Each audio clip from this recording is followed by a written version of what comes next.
दया रूपेण बुद्धि रूपेण ज्ञान रूपेण संस्थिता नमस्तस्यै नमस्तस्यै नमस्तस्यै नमो नमः। श्री तुलसीदास जी के पद कमल बार मनाओ गुण गाओ सिया राम के हनुमत हो। जीव प्राणियों में निवास करने वाले असीम अनुकंपा करने वाले परमपिता परमेश्वर श्री ठाकुर जी के चरणों में हृदय से प्रणाम। भागवत कथा के अंदर पधारे सभी कथा प्रेमी, भगवत प्रेमी, हरि प्रेमी, श्रद्धालु महानुभाव, आदरणीय भक्तिमती श्रद्धामयी मातृशक्ति, आप सबने व्यासपीठ सुन। जय श्री कृष्ण।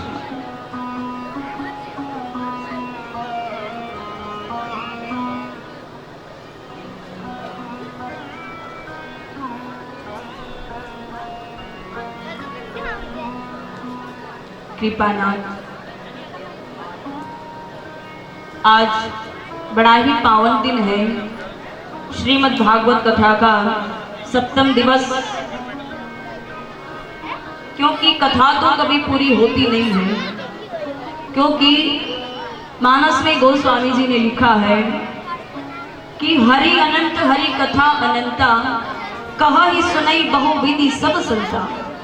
संत जन कहते हैं, गाते हैं कि भगवान की जो कथा है ये अथाह महासागर है और सागर का कोई पार नहीं होता। जैसे जितने भगवान के स्वरूप अनंत है, परमात्मा अनेक है, वैसे उनकी कथाएं अनंत है।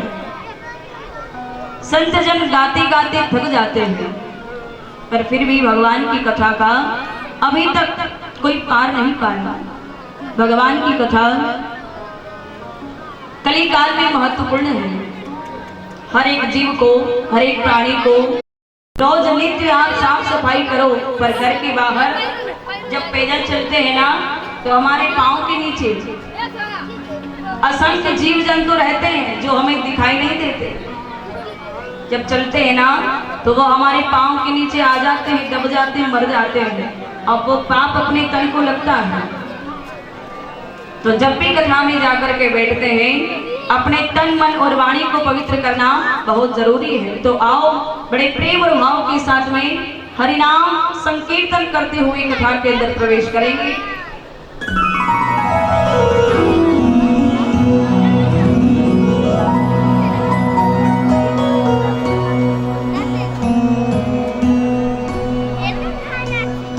जो बिन बोले देता, तो बोल के क्या मांगे।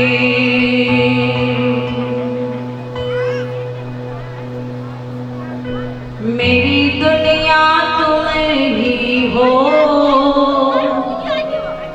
दुनिया से क्या मांगे।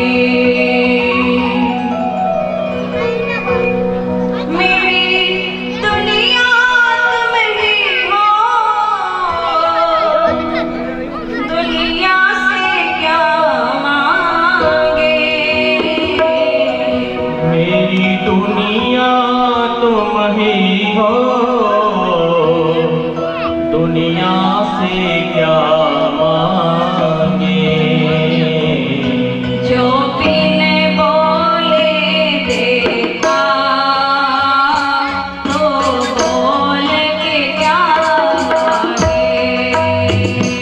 जो बिन बोले देता, तो बोल के क्या मांगे। जो बिन बोले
बड़े प्रेम और भाव के साथ में। आपको पता है ना, हाथों को बांध करके कहाँ बैठा जाता है? ये भगवान की कथा है और कथा के अंदर दोनों हाथ खोल करके मीठी मीठी ताली बजाते हुए जो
सभी बड़े प्रेम से कथा को श्रवण करेंगे। आज का दिन है, मौन व्रत धारण करके बिना शोरगुल किए सभी अपना स्थान ग्रहण करेंगे और बड़े प्रेम और भाव के साथ में कथा को श्रवण करेंगे। कल माताएं बहनों आपसे कहा था ना कि सभी जोड़े के साथ में आना, भूल गए आप?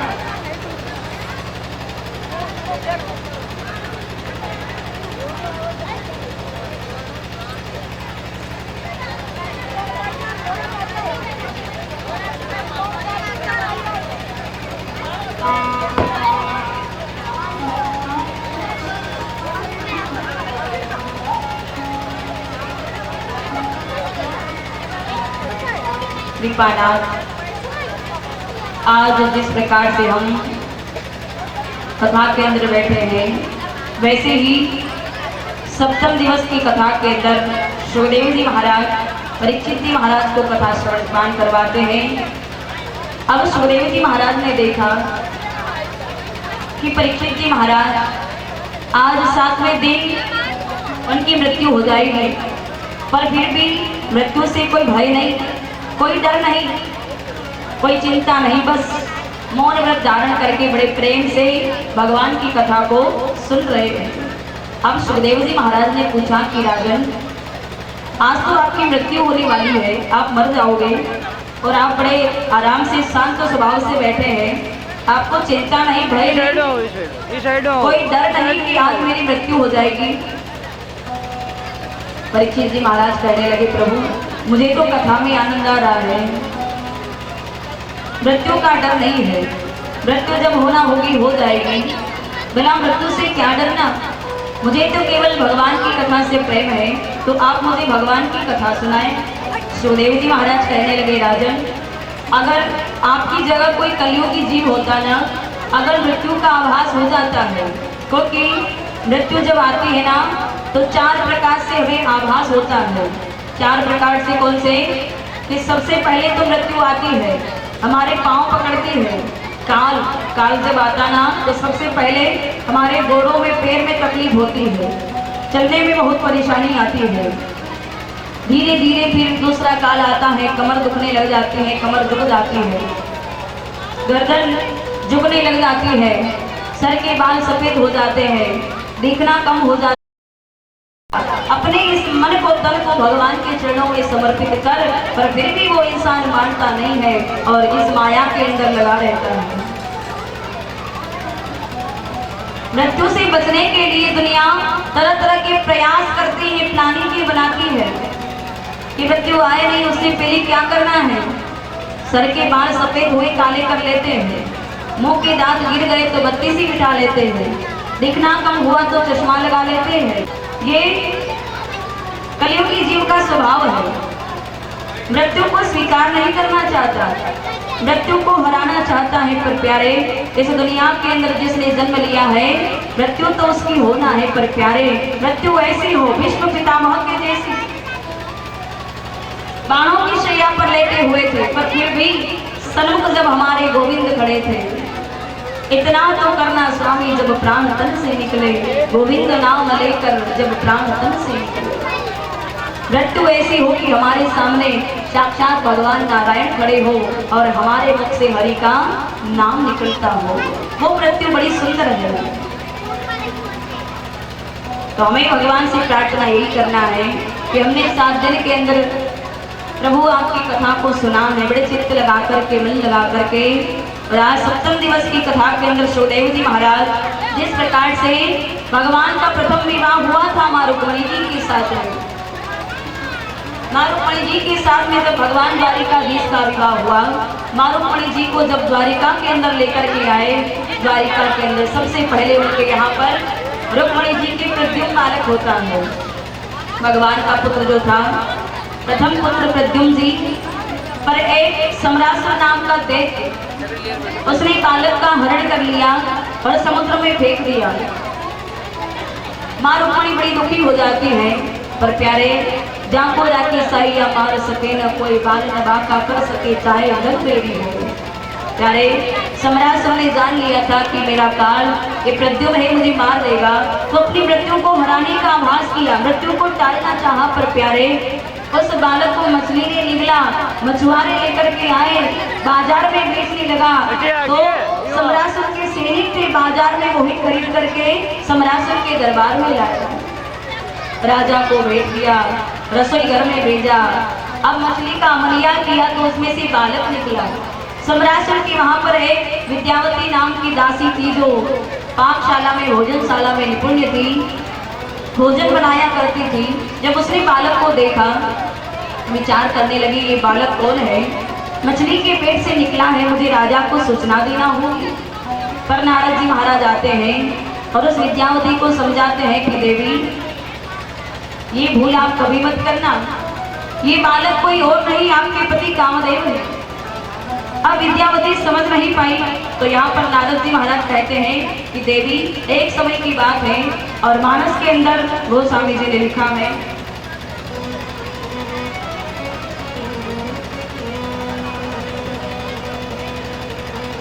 जावसीवती सर नयन उगारा, जावसीवती सर नयन उगारा, चितवन काम भयो जयकारा, चितवन काम भयो जयकारा, जावसीवती सर नयन उगारा, जावसीवती सर नयन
जाएगा।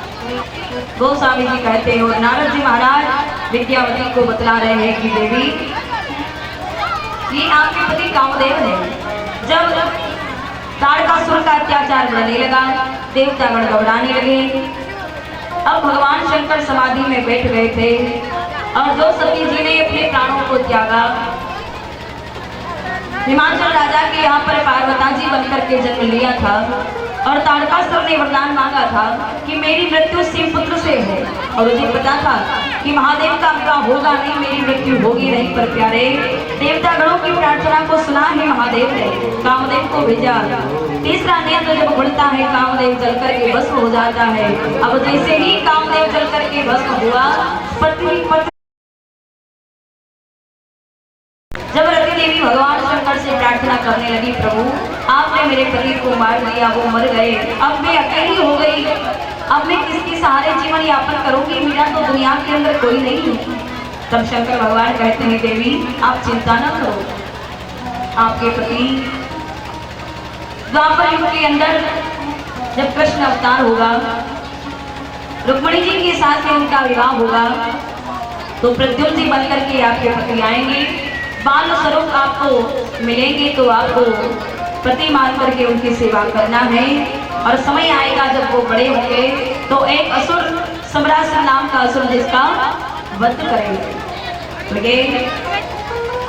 जब प्राचीन कथा नारद जी महाराज ने विद्यावती को सुनाई तो विद्यावती बड़ी प्रसन्न हो जाती है। अब मेरी माताएं बहनों ध्यान देना, जब एक छोटा बालक होता है, माँ जब लाड़ दुलार करती ना तो बिल्कुल मातृत्व भाव होता है, माँ का एक अपनी संतान के प्रति वो प्रेम। पर विद्यावती का प्रेम कौन सा है, वो पति मान करके प्रद्युम्न जी की सेवा कर रही है। अब धीरे धीरे जब प्रद्युम्न जी बड़े होने लगे तो वो विचार करने लगे बॉडी लैंग्वेज इज रॉन्ग। क्या कह रहे हैं प्रद्युम्न जी, विद्यावती से कहने लगे देवी मैं तो छोटा हूँ और आप मेरी माँ समान है, एक माँ अपने बेटे को किस प्रकार से प्रेम करती है ये मैं जानता हूँ, पर आपके मन के अंदर भाव कुछ अलग है। आप मुझे बेटा मान करके नहीं, कुछ आपके मन के अंदर कुछ और चल रहा है। देवी आप मुझे बताओ ना आखिर बात क्या है। आप अलग प्रकार से मेरा ध्यान रखती है, रख रखाव करती है, सेवा करती है, इसका कारण मैं जान सकता हूँ। तो विद्यावती ने अपने पूर्व जन्म की कथा जब प्रद्युम्न जी को सुनाई तो प्रद्युम्न जी जब बड़े होते हैं, युवा बनते हैं, समय आता है, सम्रासुर का वध करते हैं और विद्यावती को साथ में लेकर के द्वारापुरी को प्रस्थान करते हैं।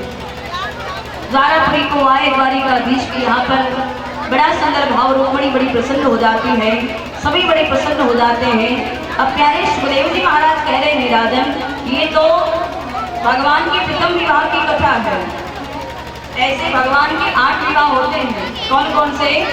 सबसे पहले तो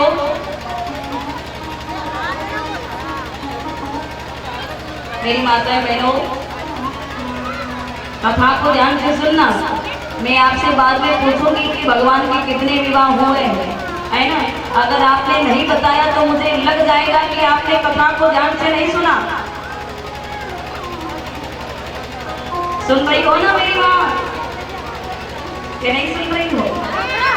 हाँ, बाद में पूछूंगी आपसे कि कितने विवाह हुए हैं, ध्यान से सुनना। तो यहाँ पर सुखदेव जी महाराज कहते हैं कि एक समय की बात है, सूर्य भगवान का परम भक्त है जिसका नाम है सत्राजित। अब उसने सूर्य नारायण भगवान की भक्ति की है, आराधना की है, तो सूर्य नारायण भगवान प्रसन्न होकर के 8 बार सोना देने वाली मणि सत्राजित को प्रदान करते हैं। जब भगवान श्री कृष्ण ने सुना तो वो सत्राजित को समझाने आए कि राजन ये मणि जो आपके पास 8 बार सोना देने वाली है, एक काम करो ना, आपका राज्य तो छोटा है और हमारा जो बड़ा राज्य है मथुरा के राजा अग्रसेन महाराज, आप एक काम करो ना, ये मणि उनको दो ताकि उनके काम आए, प्रजा हित के लिए, प्रजा का भला हो, आप उनको दे दो, लौटा दो। पर सत्राजित ने मना कर दिया, भगवान चले जाते हैं। अब सत्राजित का भाई था प्रसेन, जब प्रसेन ने देखा तो अपने भाई को समझाने लगा कि भाई इस मणि के बारे में श्री कृष्ण को पता है। अब पता नहीं वो कब भी यहाँ आकर के लेकर के चले गए तो फिर आप क्या करोगे? तो भाई एक काम करो ना, इस मणि को मुझे दे दो, इस मणि को मैं बहुत सुरक्षित रखूंगा, संभाल करके रखूंगा। और मणि प्रसेन ने ले ली, अपने कमर में गठान लगा दी, बांध दी। और एक दिन जब वो जंगल के अंदर घूमने जाता है तो वहाँ पर भालू मिल जाता है। भालू ने प्रसेन को मार दिया, मणि लेकर के वो जामवंत जी को दे देता है। अब जामवंत जी गुफा में लेकर चले जाते हैं। अब सत्राजित ने सुना कि मेरा भाई मर गया और मणि को किसी ने छीन लिया, तो कलंक लगा, दोष लगा भगवान पर। सत्राजित ने विचार किया कि इस मणि के बारे में श्री कृष्ण को पता था ना, मैंने देने से इनकार कर दिया, मना कर दिया, तो आज श्री कृष्ण मेरे भाई को मार करके मणि को लेकर चले गए। अब भगवान को दोष लगा, कलंक लगा, निर्दोष होकर के भी भगवान को दोषी ठहराया गया। तो भगवान द्वारिका से निकल जाते हैं और उस जंगल के अंदर आते हैं जहाँ पर जामवंत जी की गुफा होती है। जामवंत जी की गुफा में आए उससे पहले कुछ सैनिकों को साथ में लेकर आए। गुफा के बाहर सभी को कह दिया कि आप बाहर मेरा इंतजार करना, इस गुफा के अंदर मुझे 15 दिन लग जाएंगे बाहर आने में। 15 दिन के बाद यदि 16वां दिन हो जाए तो आप मेरा इंतजार मत करना, फिर लौट करके अपने अपने घर को चले जाना। भगवान कह करके अब गुफा के अंदर चले जाते हैं। भगवान को 15 दिन तो उस गुफा के अंदर जामवंत जी को ढूंढने में लगे। अब 16वां दिन हुआ, जितने भी सैनिक आए थे उन्होंने विचार किया, लगता है अब तो श्री कृष्ण आने वाले नहीं हैं, तो एक काम करते हैं, इस गुफा के बाहर ये जो दरवाजा है ना, यहाँ पर पत्थर की बड़ी शिला लगा करके यहाँ से अब अपने अपने घर को प्रस्थान करते हैं। अब मेरी माताएं बहनों सज्जनों ध्यान देना, अगर इन मथुरा नगर वासियों की जगह यदि ब्रजवासी होते तो क्या वो भगवान को ऐसे अकेला छोड़कर जाते? नहीं जाते। कहीं तो अंतर है मथुरा और ब्रज में, तभी तो भगवान जब भी ब्रज की याद आती है हर समय भगवान ब्रजवासियों को याद करके रोने लग जाते हैं, क्योंकि वो भाव, वो प्रेम, निष्काम भाव की भक्ति, गोपियों की, ग्वाल वालों की, गौ माताओं की, अपनी माँ की, भगवान सभी को याद करके रोते हैं। क्योंकि प्रेम तो वो है जो हैवान को भी इंसान बना देता है, और प्रेम तो वो है जो पत्थर को भी भगवान बना देता है। प्रेम में इतनी ताकत होती है। सारे सैनिक भगवान को अकेला छोड़कर चले जाते हैं।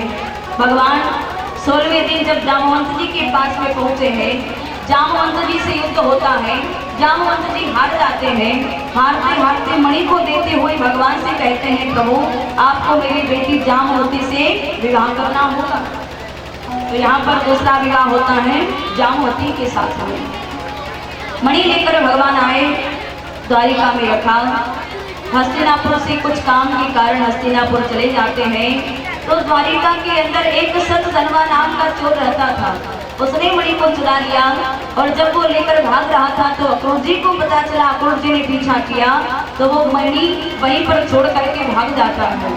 अक्रूर जी वो मणि लेकर के आए। जब भगवान हस्तिनापुर से लौट करके आए, भगवान को दी, और वही मणि भगवान ने जब सत्राजित को आकर के दी तो सत्राजित लेते समय भगवान से कहने लगा, प्रभु मैंने आपके ऊपर दोष लगाया, मेरा पश्चाताप तभी मिटेगा कि आपको मेरी बेटी सत्यभामा के साथ में विवाह करना होगा। तो यहाँ पर भगवान ने सत्यभामा के साथ में विवाह किया। भगवान अर्जुन जी को लेकर के यमुना की नदी के किनारे जब घूमते हुए जा रहे थे तो उन्होंने एक कन्या को तप करता हुआ देखा। कन्या को तप करता हुआ देखा तो भगवान अर्जुन जी से कहने लगे कि जाओ अर्जुन, जरा देखो ना ये कन्या तप किस लिए कर रही है और कौन है, किसकी पुत्री है। अर्जुन जी आए और कन्या के पास में आकर के कहने लगे, देवी आप कौन है, क्या परिचय है और तपस्या किस कारण की जा रही है। तो वो कन्या अपना परिचय देती है कि महाराज मेरा नाम यमुना है, यम मेरा भाई है, सूर्य नारायण भगवान मेरे पिता है, और मैं तपस्या इसलिए कर रही हूँ कि मैं भगवान श्री कृष्ण द्वारिकाधीश को पाना चाहती हूँ, उनसे विवाह करना चाहती हूँ। तो यहाँ पर भगवान ने यमुना जी के साथ में विवाह किया है। और हम गाते हैं ना, मीठे रस से भरी ओड़ी राधा रानी लागे, महारानी लागे, भाने कारो कारो यमुना जीरो पानी लागे। मीठे रस से भरी ओड़ी राधा रानी लागे, महारानी लागे, भाने कारो कारो यमुना जीरो पानी लागे।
मीठे रस से भरी ओड़ी राधा लागे, महारानी लागे, भाने कारो कारो यमुना जीरो पानी लागे।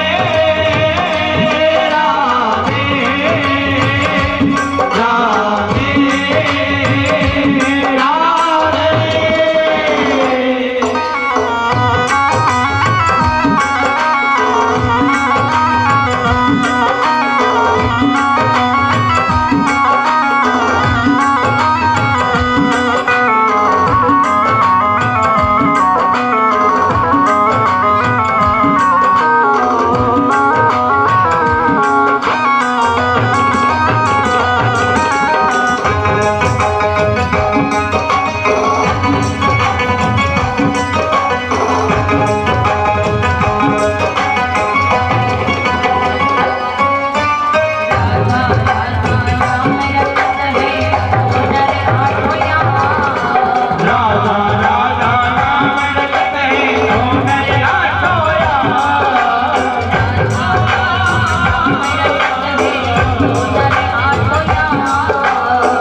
दोनों हाथ खड़े करके बोलना पड़ेगा राधे राधे।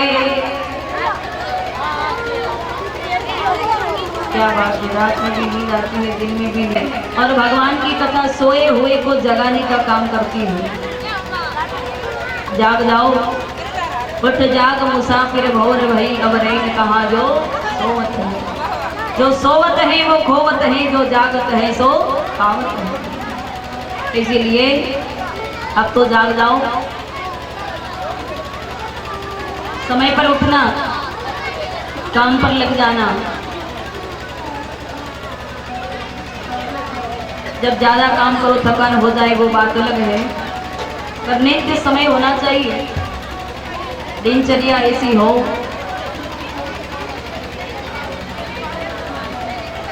तो सुखदेव जी महाराज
और सभी को अपनी रानियां बनाना चाहता था, पर अभी 16,000 सो ही हुई थी।